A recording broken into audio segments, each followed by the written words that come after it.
Chapitre 241, Consacre-toi à moi. 1. Boum. Le chef de la tribu Sandstone, un clan important près de la forêt des bêtes, Woroka, frappa du poing la table. La table ne put résister à la force et se brisa instantanément. La nouvelle selon laquelle l'armée du royaume de Ritania menait actuellement une campagne de subjugation dans la région était tout à fait choquante. Woroka nourrissait de grandes ambitions. Son rêve était d'unifier toutes les tribus de la région et d'établir son propre royaume. À cette fin, il avait progressivement placé les tribus environnantes sous son contrôle.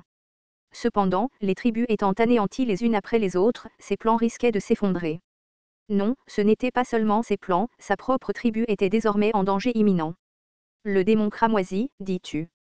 En réponse à la question de Woroka, un guerrier debout à côté de lui répondit. Oui, il y a des rumeurs répandues selon lesquelles il s'agit du démon des légendes. Le démon est-il vraiment si fort? Ils disent que les 11 tribus alliées à la tribu Wintol ont été complètement anéanties sans laisser un seul guerrier en vie. Même le grand chef Kustu n'a pas survécu. Woroka ne pouvait pas dire un mot. Il était lui-même bien connu comme un puissant chef de guerre dans le nord. Cependant, il n'avait jamais réussi l'exploit de s'attaquer à plus de 10 tribus à la fois. Mais ce qui était encore plus étonnant, c'était le détail qui suivait. Kustu est mort. Oui, on dit qu'il est tombé en combat singulier contre le démon écarlate. C'est impossible. L'idée de vaincre une force tribale alliée sans subir une seule perte était déjà difficile à croire, mais vaincre Kustu en combat singulier. C'était encore plus difficile à accepter. Kustu était un rival dans la quête de Woroka pour unifier le Nord. Woroka savait très bien à quel point il était puissant. Kustu était connu pour affronter seul des dizaines de chefs de guerre et en sortir victorieux. Même Woroka n'aurait pas prétendu avec assurance qu'il pouvait le vaincre en duel. C'était précisément la raison pour laquelle il avait retardé l'affrontement avec la tribu Wintol au combat. C'est donc vraiment l'armée du royaume. S'ils sont sérieux, il est difficile pour nous, les quelques-uns, de leur résister. Et maintenant, ils ont envoyé un guerrier capable de vaincre Kustu. Alors que Woroka grommelait, une question soudaine lui vint à l'esprit, et il pencha la tête avec confusion. Mais pourquoi bouge-t-il soudainement? Je pensais que le Nord était laissé à Ferdium seul. Pour autant que je sache, les nobles étaient trop occupés à se contrôler les uns les autres pour rassembler une grande armée. Même les barbares avaient entendu des rumeurs sur l'état du royaume de Ritania. Personne dans le royaume ne prêtait beaucoup d'attention à la région du nord de Ferdium. Les nobles étaient plus préoccupés par la gestion de leur propre territoire que par ce qui se passait dans le nord. C'est pourquoi les tribus avaient pu se battre entre elles et piller librement. D'après ce qu'elles savaient, les forces de Ferdium étaient bien trop faibles pour les soumettre. En réponse aux commentaires de Woroka, le guerrier à côté de lui répondit prudemment. Eh bien, il semble que ce ne soit pas l'armée du royaume. Quoi? Alors qui mène l'assaut? Serait-ce un autre seigneur puissant? Non. Il est confirmé que seules les forces de Ferdium sont venues. Et le démon pourpre serait le fils du comte Ferdium. Woroka fut momentanément à court de mots. Les guerriers avaient toujours considéré Ferdium comme une plaisanterie. Ses forces étaient si faibles qu'elle avait à peine réussi à repousser les attaques des tribus. Elles n'avaient jamais été les premières à lancer une attaque. Woroka lui-même avait méprisé Ferdium. Une fois les tribus unifiées, il avait prévu de conquérir la forteresse du nord et de s'assurer une position pour envahir le royaume. Mais maintenant, ces faibles envahissaient le nord avec une force écrasante. C'était une tournure des événements qui étonnerait ses ancêtres. Et quel genre d'entraînement avait pu produire un fils aussi monstrueux? Ils ont donc accumulé secrètement de la force pendant tout ce temps. Si nous les combattons de front, nous serons vaincus. Woroka évalua la situation avec calme. Il le savait. Même lui ne pourrait jamais combattre 11 tribus simultanément et en sortir victorieux, surtout pas sans subir de pertes. Même les soi-disant grandes tribus pouvaient à peine rassembler un peu plus d'1 millier de guerriers chacune. Peu importe comment ils voyaient les choses, vaincre Ferdium avec leurs forces actuelles était une impossibilité. Mais je ne peux pas nous laisser écraser comme ça. Je ne serai pas celui qui mettra fin à la tribu. Peu importe la force de l'ennemi, battre en retraite n'était pas une option pour un guerrier. Le simple fait de rendre sa vie était un acte honteux. Il ne pouvait pas mourir sans réaliser son rêve. Après avoir ruminé pendant un long moment, Woroka se tourna vers le guerrier à côté de lui et parla. Contactez la tribu du nuage noir et la tribu de l'écho de la montagne. Dites-leur d'arrêter leur combat pour l'instant et de s'unir à nous. Est-ce qu'ils accepteront ça? S'ils ne veulent pas mourir aux mains des étrangers, ils n'auront pas le choix. Surtout si les rumeurs sur le démon écarlate sont vraies. Les deux tribus étaient les plus influentes de la région, mais elles entretenaient une rancune de longue date contre la tribu de Sandstone, avec laquelle elles s'étaient affrontées pendant des années.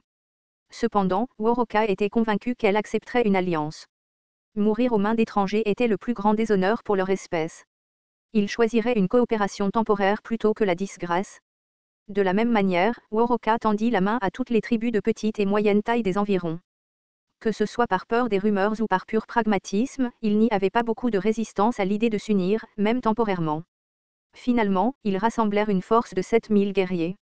Même avec la réputation de force du démon écarlate, il ne serait pas facile de vaincre un tel nombre. J'ai rassemblé les guerriers.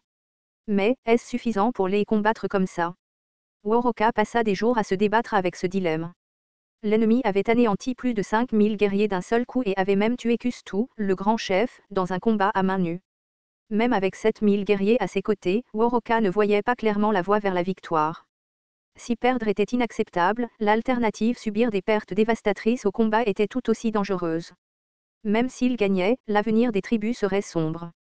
S'il perdait trop de guerriers, les rêves d'unification s'effondreraient et la simple survie deviendrait la priorité.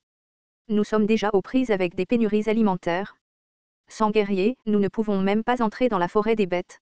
Leur survie actuelle dépendait des ressources extraites des abords de la forêt. Une bataille à grande échelle mettrait à rude épreuve leurs ressources déjà limitées. Les autres chefs de tribus et les guerriers étaient tous impatients de se battre, leur esprit combatif enflammé. Mais Waroka était différent. Bien qu'il fût sans aucun doute le guerrier le plus fort de sa tribu, il était aussi un stratège ambitieux, une rareté parmi les sauvages.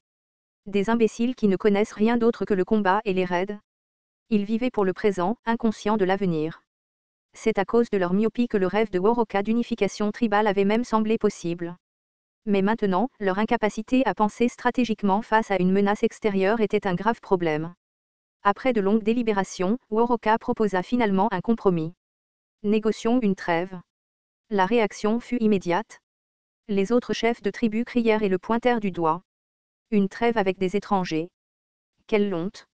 C'est honteux pour un guerrier d'envisager une telle chose. La forteresse du Nord n'a pas les forces nécessaires pour soutenir sa campagne. Une victoire, et ils seront finis. Ferdium. Je ne m'inclinerai jamais devant eux. La tente où les chefs s'étaient rassemblés devint un véritable tumulte, tout le monde criant la fierté des guerriers et insistant pour se battre. Bang! Waroka frappa du poing sur la table, et la tente devint silencieuse. Personne ici ne pouvait le vaincre en combat singulier.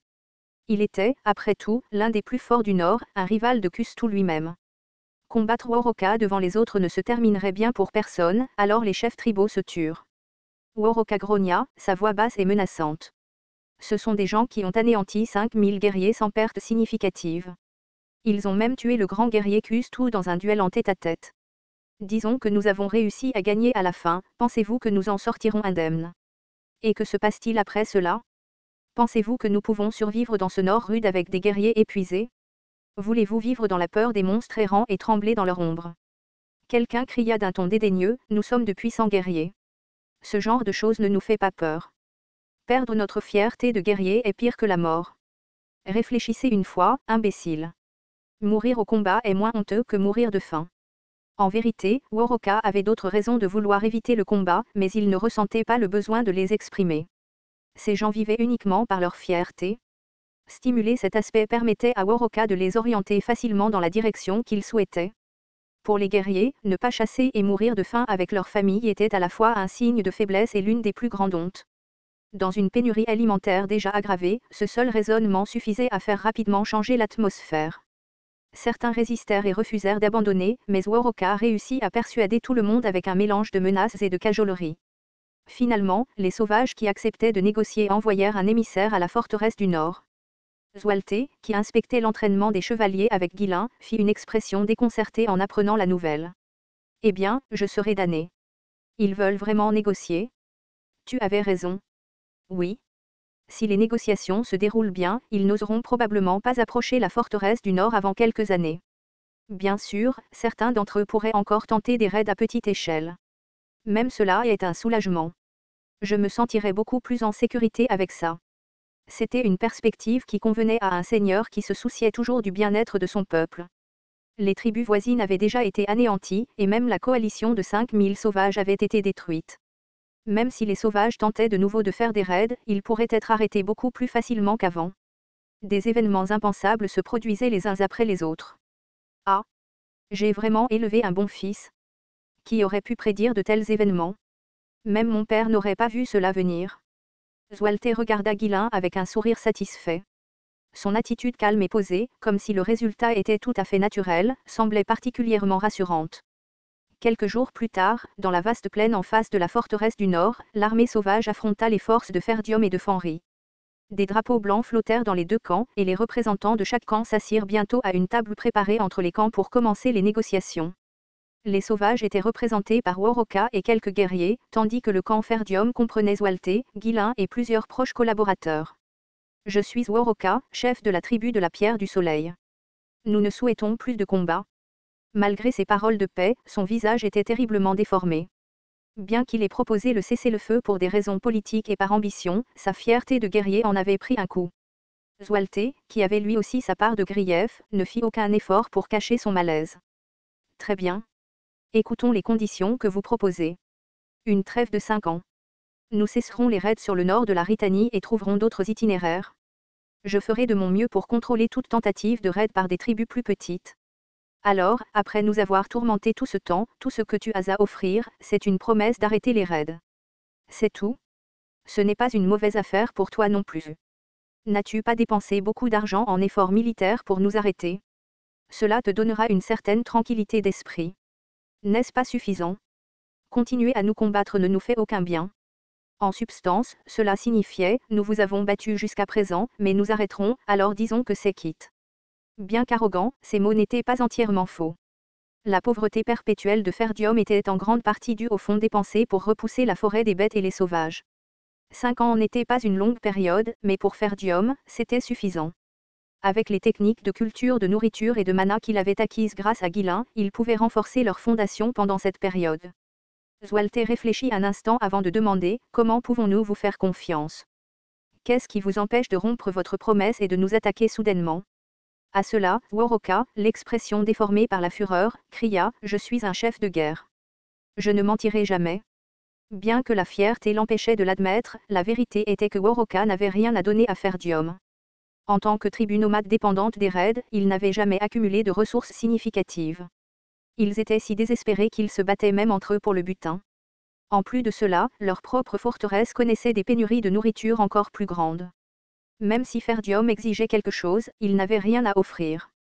Pour lui, tout ce sur quoi il pouvait compter, c'était la promesse de son guerrier et sa fierté. C'est donc tout ce que tu as, dit Zwelte, l'air légèrement amer. Pourtant, il comprenait la situation critique des sauvages et la fierté du chef de guerre. Il savait que c'était leur meilleure offre. De plus, Zwelte n'était pas désireux de continuer le combat. Il semblait raisonnable de conclure les choses ici. Même s'il ne pouvait pas faire entièrement confiance aux sauvages, rompre l'accord ne ferait qu'entraîner les mêmes circonstances familières. C'était mieux que de subir de lourdes pertes face à la coalition massive des sauvages. Prenant une décision pragmatique en accord avec sa nature prudente, Zwelte hocha la tête. Très bien, alors. Rédigeons l'accord.